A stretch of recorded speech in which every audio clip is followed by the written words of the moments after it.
ॐ नमो भगवते वासुदेवाय।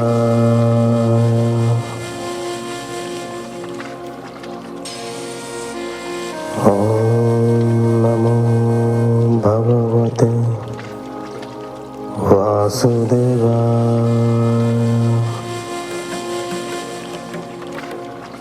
ॐ नमो भगवते वासुदेवाय।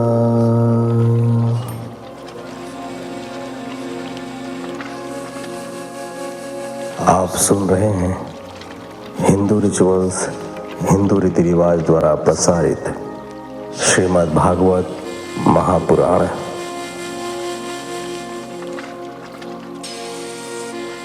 नारायणं नमस्कृत्यं नरं चैव नरोत्तमं देवीं सरस्वतीं व्यासं ततो जयमुदीरयेत्।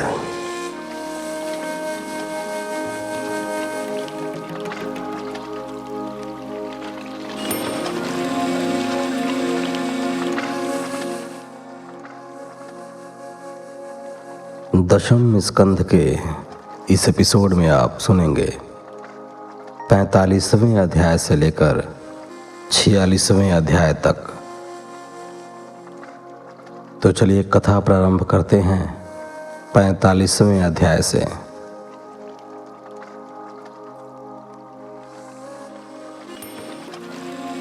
हिंदू रिचुअल्स, हिंदू रीति रिवाज सनातन धर्म के प्रसार के लिए अथक प्रयत्न कर रहा है। इस यात्रा में अब हमें आप सभी के सहयोग की और अधिक आवश्यकता है, ताकि हम अपने वेदों, पुराणों, उपनिषदों और शास्त्रों आदि का ऑडियो बुक के रूप में पुनर्संकलन कर भावी पीढ़ियों के लिए इन्हें संरक्षित कर सकें। तो आइए इस बृहद कार्य को साकार करने हेतु हम सभी साथ मिलकर इस जिम्मेदारी का वहन करते हैं। इस शुभ कार्य हेतु आपसे न्यूनतम अंशदान प्रति व्यक्ति की अपेक्षा है। आप अपने सामर्थ्य अनुसार कोई भी राशि डिस्क्रिप्शन बॉक्स में दिए गए पेमेंट आईडी के द्वारा हम तक पहुंचा सकते हैं।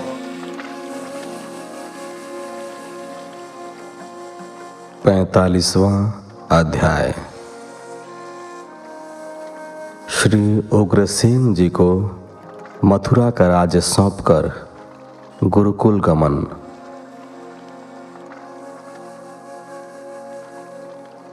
श्री शुकदेव जी ने कहा, परीक्षित, भगवान श्री कृष्ण और बलराम जी ने अपना दिव्य स्वरूप अपने माता पिता पर प्रकट नहीं होने दिया। उन्होंने एक सामान्य बालक की भांति उनसे कहा, हे माँ, हे पिताश्री, हम आपके पुत्र हैं। आप हमारे बचपन का सुख नहीं पा सके और आपकी ममता तथा वात्सल्य का सुख भी हमें प्राप्त नहीं हो सका। यह सब भाग्य की ही बात है। माँ बाप के द्वारा जन्म देने का ऋण बच्चे उनकी सेवा करके भी जीवन भर नहीं उतार पाते, क्योंकि जन्म देने का जो वर्चस्व है वह सर्वोत्तम होता है। जन्म के बाद ही यह शरीर धर्म, अर्थ, काम और मोक्ष की प्राप्ति का साधन बनता है। जो पुत्र सामर्थ्यवान होते हुए भी अपने माता पिता की अपने शरीर और धन से सेवा नहीं करता, उसके मरने पर यमदूत उसे उसके शरीर का ही मांस खिलाते हैं। जो पुरुष सामर्थ्यवान होकर भी अपने वृद्ध माता पिता, धर्मपत्नी, संतान, गुरु, ब्राह्मण और शरणागत की सेवा और भरण पोषण नहीं करता, वह जीता हुआ भी मुर्दे के समान है। आप हमें क्षमा करें। कंस के भय से हम इतने दिनों तक आपसे दूर रहे और आपकी सेवा नहीं कर सके। परीक्षित, अपने पुत्रों की बातें सुनकर देवकी और वसुदेव ने उन्हें भाव विह्वल होकर अपने हृदय से लगा लिया। वे स्नेह से मोहित होकर अश्रु बहाने लगे। उनका गला रुंध गया और वे कुछ बोल भी नहीं सके। इस प्रकार श्री कृष्ण ने उन्हें सांत्वना देकर अपने नाना उग्रसेन को यदुवंशियों का राजा बना दिया। उनसे उन्होंने कहा, महाराज, हम आपकी प्रजा हैं, आप हम पर शासन कीजिए। राजा ययाति का शाप होने के कारण यदुवंशी सिंहासन पर नहीं बैठ सकते। यदु ययाति का बड़ा पुत्र था। शुक्राचार्य के शाप से ययाति बूढ़ा हो गया था। ययाति ने अपने पुत्र यदु से उसका यौवन मांगा तो उसने मना कर दिया। इस पर ययाति ने उसे शाप दिया, तुझे और तेरे वंश को कभी राजगद्दी प्राप्त नहीं होगी। सभी आपको भेंट देंगे, हम सेवक बनकर आपकी सेवा करेंगे। कंस के अत्याचारों से भयभीत होकर यदु, वृष्णि, अंधक, मधु, दारशाह और कुकुर आदि जो सजातीय संबंधी इधर उधर भाग गए हैं, हम उन्हें ढूंढ ढूंढ कर वापस बुलाएंगे, उन्हें फिर से यहाँ बसाएंगे। परीक्षित, भगवान श्री कृष्ण के प्रयत्नों से वे सभी सजातीय बंधु वापस लौट आए। भगवान श्री कृष्ण के द्वारा उनका बड़ा भारी स्वागत किया गया और उन्हें राजा ने धन संपत्ति देकर पूरी तरह से तृप्त कर दिया। अब सभी यदुवंशी उन दोनों के बाहुबल से सुरक्षित अनुभव करने लगे थे। एक प्रकार से उन्होंने अपनी बिखरी जाति को संगठित किया और उन्हें सबल बनाया।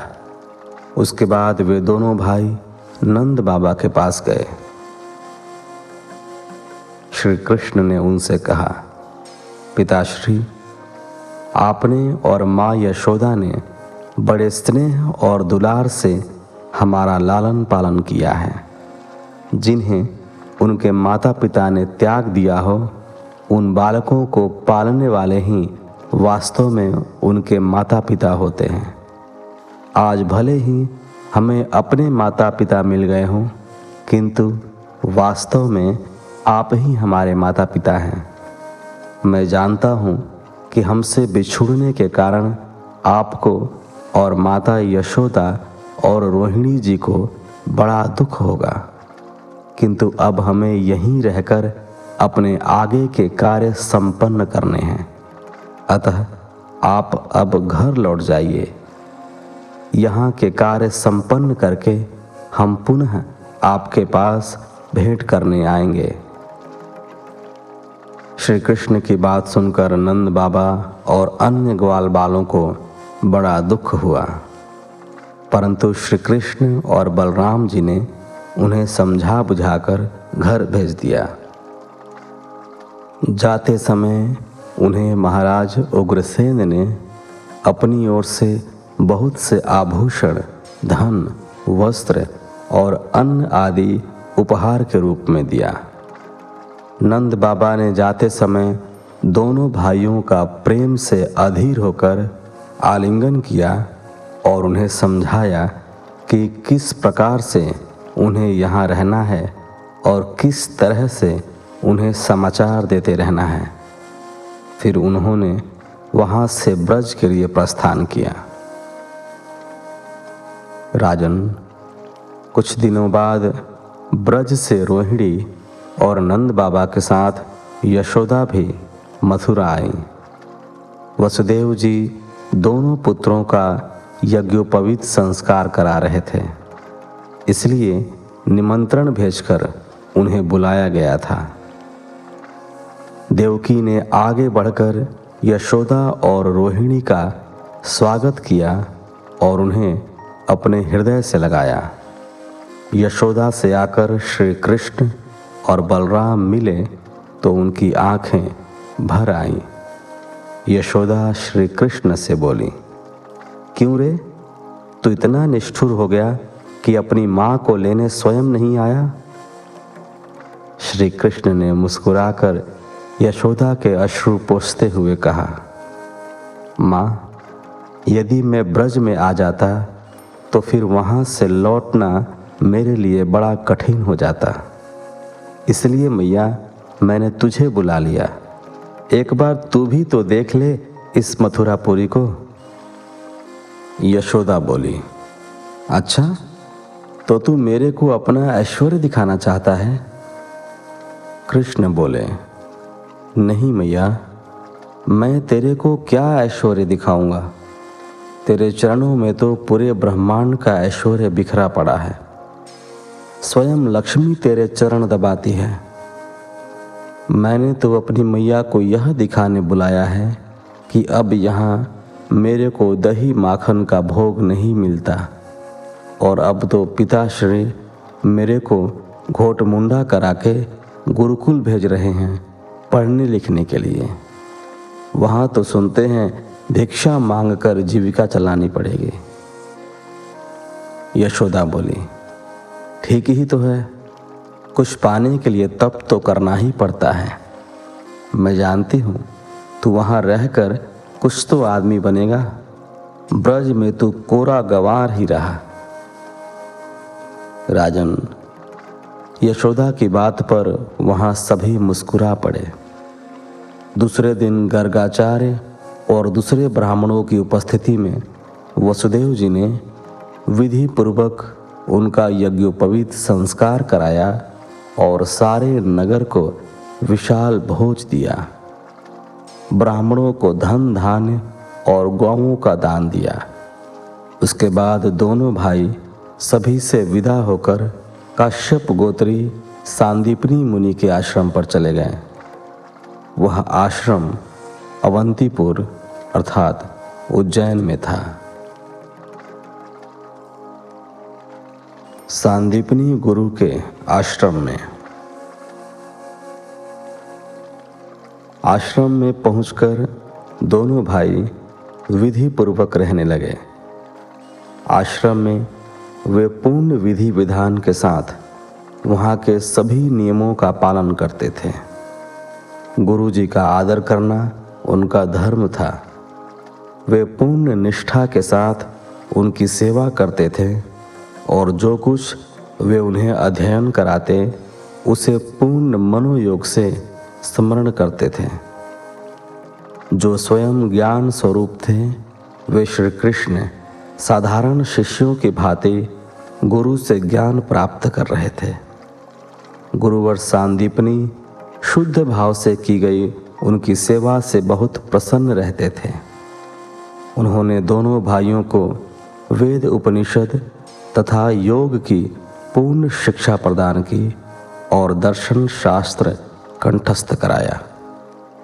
इसके साथ ही उन्हें धनुर्वेद, मनुस्मृति, न्याय शास्त्र, राजनीति, धर्मशास्त्र, शुक्र नीति और व्याकरण आदि की शिक्षा प्रदान की। उन्होंने वे सारी विद्याएं सुनने मात्र से ही सीख ली, क्योंकि वे तो स्वयं ही समस्त विद्याओं के जनक थे। किंतु यहाँ उन्हें मानवोचित व्यवहार ही करना पड़ रहा था। मात्र 64 दिनों में ही उन्होंने 64 कलाओं का ज्ञान प्राप्त कर लिया। परीक्षित, अध्ययन समाप्त होने पर दोनों ने गुरुवर से इच्छित गुरु दक्षिणा मांगने की प्रार्थना की। सांदीपनी मुनि ने उनकी अलौकिक बुद्धि और अद्भुत महिमा का अनुभव कर लिया था। इसलिए उन्होंने अपनी पत्नी से सलाह करके उनसे कहा, कृष्ण, प्रभास क्षेत्र में हमारा एकमात्र पुत्र समुद्र में डूबकर मर गया था।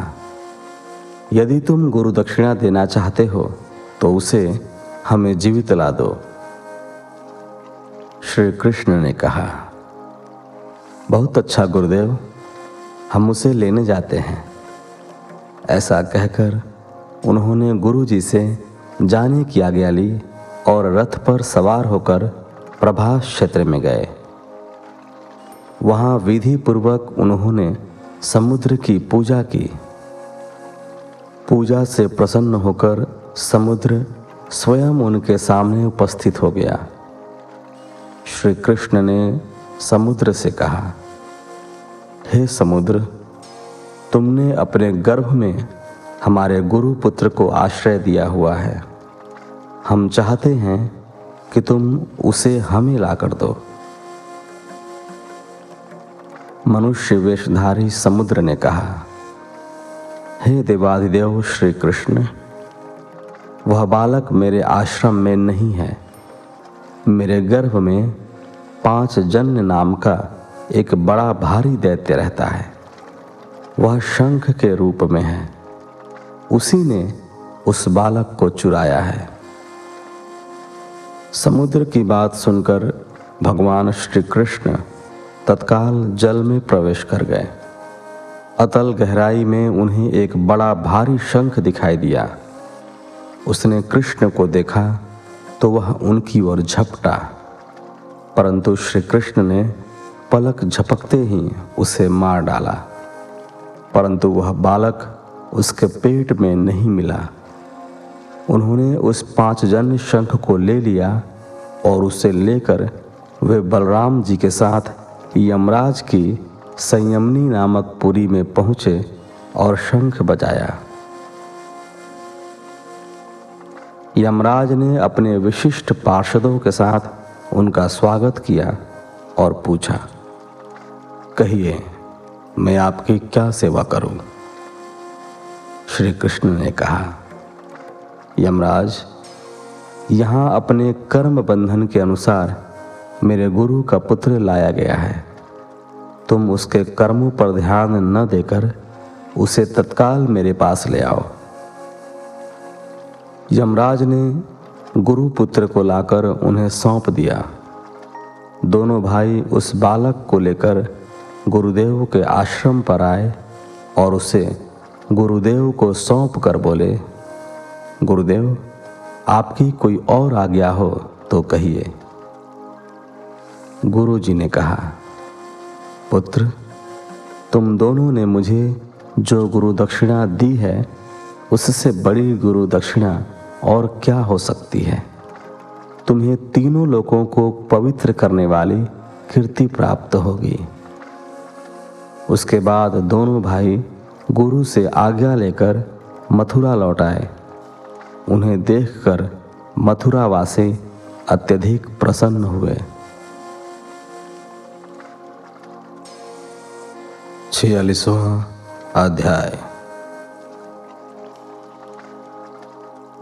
श्री कृष्ण जी द्वारा उद्धव जी को ब्रज भेजना। श्री शुकदेव जी ने कहा,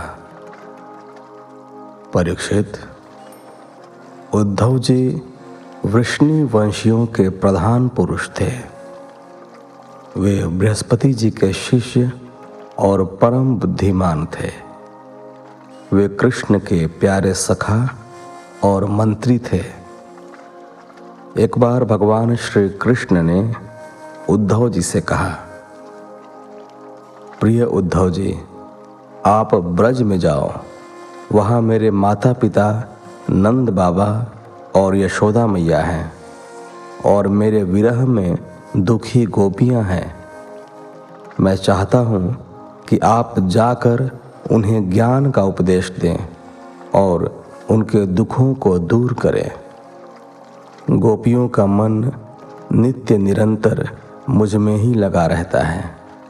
उनके प्राण, उनका जीवन, उनका सर्वस्व जैसे मैं ही हूँ।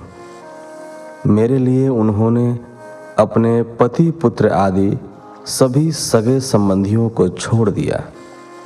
उन्होंने अपनी बुद्धि से भी मुझी को अपना प्रियतम, अपना आत्मा मान रखा है।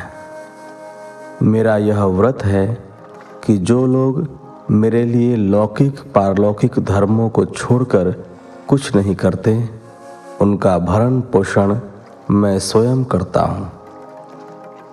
प्रिय उद्धव, मैं उन गोपियों को समझाना चाहता हूँ, परंतु मेरे यहाँ चले जाने से वे मुझे अपने से दूर मानती हैं और मेरा स्मरण करके अत्यंत मोहित हो रही हैं। बार बार वे चेतनाहीन हो जाती हैं, काम करना छोड़ देती हैं और सारे सारे दिन उदास बैठी रहती हैं। मेरे विरह की ज्वाला उन्हें दग्ध करती रहती है। प्रतिक्षण मेरे लिए वे उत्कंठित होती रहती हैं। इस प्रकार मेरी गोपियाँ बड़े ही कष्ट और यत्न से अपने प्राणों को किसी प्रकार संजो कर रख पा रही हैं। मैंने उनसे कहा था कि मैं आऊँगा, यही उनके जीवन का आधार है। उद्धव जी, मैं और क्या कहूँ, मैं ही उनकी आत्मा हूँ।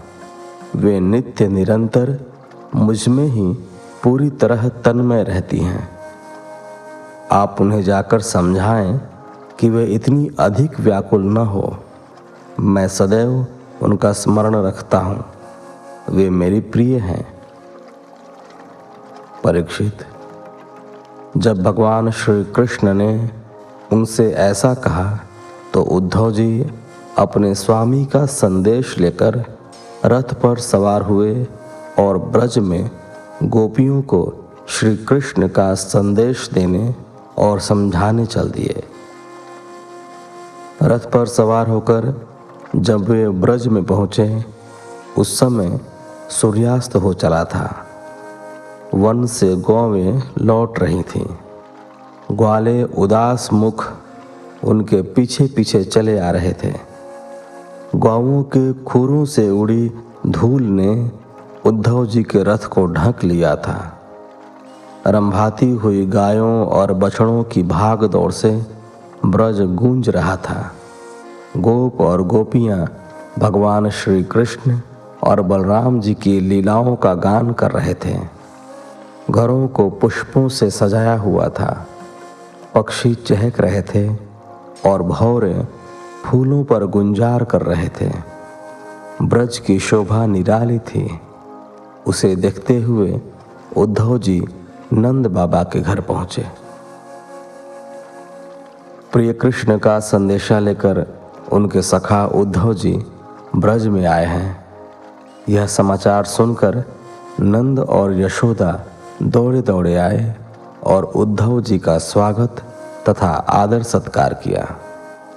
उन्होंने उद्धव जी को गले लगाकर और प्रेम से अश्रु बहाकर उसी प्रकार से अपनी प्रसन्नता प्रकट की जैसे स्वयं श्री कृष्ण ही उनसे मिलने आ गए हैं।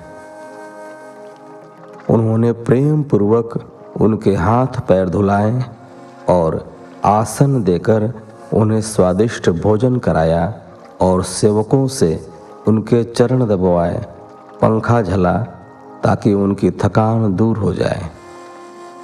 जब वे आराम से बैठ गए तब नंद बाबा ने उनसे पूछा, उद्धव जी, वहाँ सभी कुशल से तो हैं? कृष्ण और बलराम कभी हमें याद करते हैं? उन्हें कभी ब्रज का स्मरण आता है? अपने सखा ग्वाल बालों का गिरिराज गोवर्धन, वन उपवन, गौओं और गोपियों का क्या कभी वे स्मरण करते हैं? क्या कभी वे यहाँ एक बार आएंगे? यदि एक बार वे यहाँ आ जाते तो हम उन्हें हृदय से लगाकर अपना भारी मन हल्का कर लेते। उद्धव जी, कृष्ण का मन तो बड़ा उदार है, उसकी शक्ति अनंत है। उसने यहाँ अनेकों राक्षसों का वध करके हमारी रक्षा की है। हम सभी श्री कृष्ण के विचित्र चरित्र, उसकी लीलाओं, उसकी तिरछी चितवन, उसके विलासपूर्ण मुस्कान, मधुर वचन आदि का जब स्मरण करते हैं तब उन्हीं में खो जाते हैं।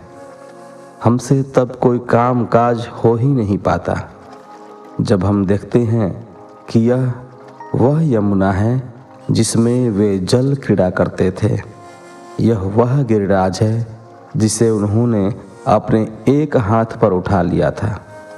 ये वे ही वन प्रदेश है जहाँ वे गौवें चराते थे और बांसुरी बजाकर सभी का मन मोह लेते थे। ये वे गलियां हैं जहां वे अपने सखाओं के साथ अनेक प्रकार के खेल खेला करते थे, और जगह जगह उनके वे चरण चिन्ह हैं जिन्हें ग्वाल बालों ने अभी तक मिटने नहीं दिया है। वे उन्हें देख देख कर अश्रु बहाते हैं और श्री कृष्ण में ही खोए रहते हैं। तब हमारा मन बड़ा दुखी हो जाता है। समझ में नहीं आता कि हम उन्हें कैसे समझाएं, कैसे दिलासा दें। उद्धव जी, हमें तो अब विश्वास हो गया है कि श्री कृष्ण और बलराम अवश्य कोई देव शिरोमणि हैं, जो देवताओं का कोई बड़ा प्रयोजन सिद्ध करने के लिए यहाँ आए हुए हैं। स्वयं गर्ग आचार्य जी ने भी मुझसे ऐसा ही कहा था। कंस और अनेक राक्षसों को मारकर उन्होंने जो अद्भुत पराक्रम दिखलाया है, और गोवर्धन पर्वत को भी जिस प्रकार उन्होंने 7 दिन तक अपने एक हाथ पर उठाए रखा, वह किसी भी अद्भुत चमत्कार से कम नहीं है। परीक्षित, नंद बाबा श्री कृष्ण के प्रेम में विह्वल होकर इस प्रकार उनकी लीलाओं का बखान करते जाते थे और अश्रु बहाते जाते थे। कहते कहते उनका गला अवरुद्ध हो गया तो वे सिर नीचा करके चुप हो गए। यशोदा तो कुछ बोल ही नहीं पा रही थी, वह लगातार अश्रु बहाए जा रही थी। उद्धव जी ने उनकी दशा देखी तो लगा कि श्री कृष्ण के प्रति उनका अगाध अनुराग है। यह देखकर वे आनंद रस में डूब गए और उनसे कहने लगे।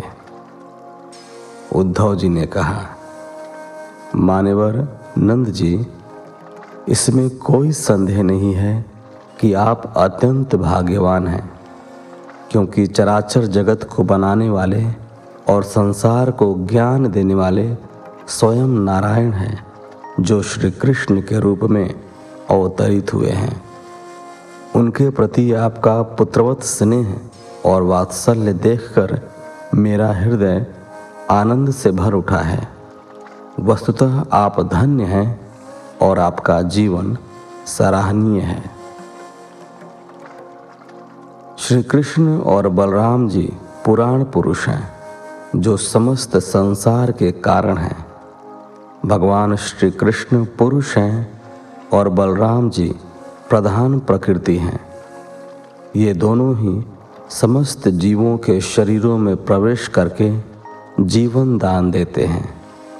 जो जीव मृत्यु के समय भी अपने शुद्ध मन से एक क्षण के लिए भी इन्हें याद कर लेता है, वह समस्त सांसारिक कर्मों की व्याधि से छूट जाता है और परम गति प्राप्त करता है। वे भगवान ही हैं और सभी जीवों के आत्मा हैं। भक्तों की अभिलाषा पूर्ण करने और धरती से दुष्टों का भार कम करने के लिए ही वे मनुष्य रूप में अवतार लेकर प्रकट हुए हैं। उनके प्रति आप दोनों का ऐसा वात्सल्य भाव देखकर मैं तो यही कहता हूँ कि अब आपके लिए कोई कार्य शेष नहीं रह गया है। भक्तवत्सल श्री कृष्ण थोड़े दिनों में ही ब्रज आएंगे और आपको आनंदित करेंगे। वे अपना ब्रज आने का वचन अवश्य पूरा करेंगे। आप दोनों परम भाग्यशाली हैं। आप किंचित भी शोक न करें। आप जब भी उन्हें याद करेंगे, वे श्री कृष्ण सदैव आपके पास ही होंगे। वे तो सदैव आपके हृदयों में निवास करते हैं। किसी एक शरीर के प्रति उनका अभिमान नहीं है। इसी कारण न तो कोई उनका प्रिय है और न अप्रिय। वे देह से परे हैं। वे समदर्शी हैं, सभी के लिए समान हैं। उनके लिए उत्तम और अधम का कोई भेद नहीं है। वे मात्र उनके कर्म देखते हैं और उन्हीं के अनुरूप उन्हें वरदान और दंड देते हैं। वे अजन्मे हैं किंतु साधुओं के परित्राण के लिए, दुष्ट कर्मों के दलन के लिए, लीला करने और अपने अस्तित्व का बोध कराने के लिए वे प्रायः अवतार लेते हैं। तीनों गुणों सत्व रज तम से अलग होने पर भी वे इन तीनों के द्वारा लीला करते हैं। उन्हीं के द्वारा वे जगत की रचना, पालन और संहार करते हैं। यह जीव भ्रम के कारण और अपनी अहम बुद्धि से अपने को ही करता और मैं मेरा मानने लगता है, जो असत्य है। भगवान श्री कृष्ण आप दोनों के ही पुत्र नहीं हैं। वे समस्त प्राणियों के आत्मा, पुत्र, माता पिता, भाई बहन और स्वामी हैं।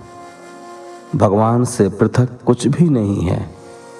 वास्तव में हमें जो कुछ भी दिखाई देता है, जो कुछ भी अनुभव होता है, वह सब उसी परमात्मा का है। वही परम सत्य है। परीक्षित, उद्धव जी और नंद बाबा के मध्य रात भर इसी प्रकार से बातें होती रहीं।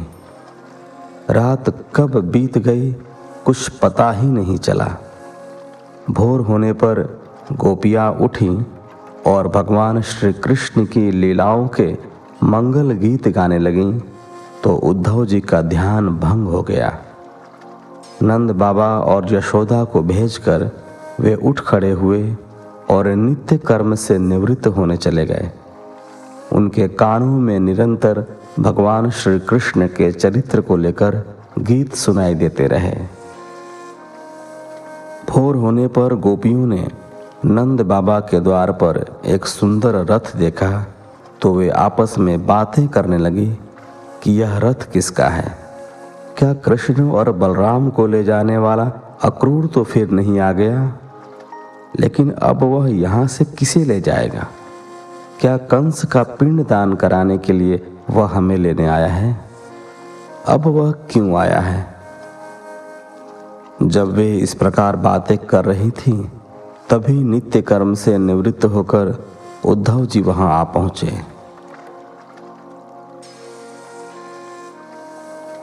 इस प्रकार 46वें अध्याय के साथ इस एपिसोड को यहीं विराम देते हैं। मिलते हैं आपसे अगले एपिसोड में। तब तक के लिए धन्यवाद। जय श्री हरि।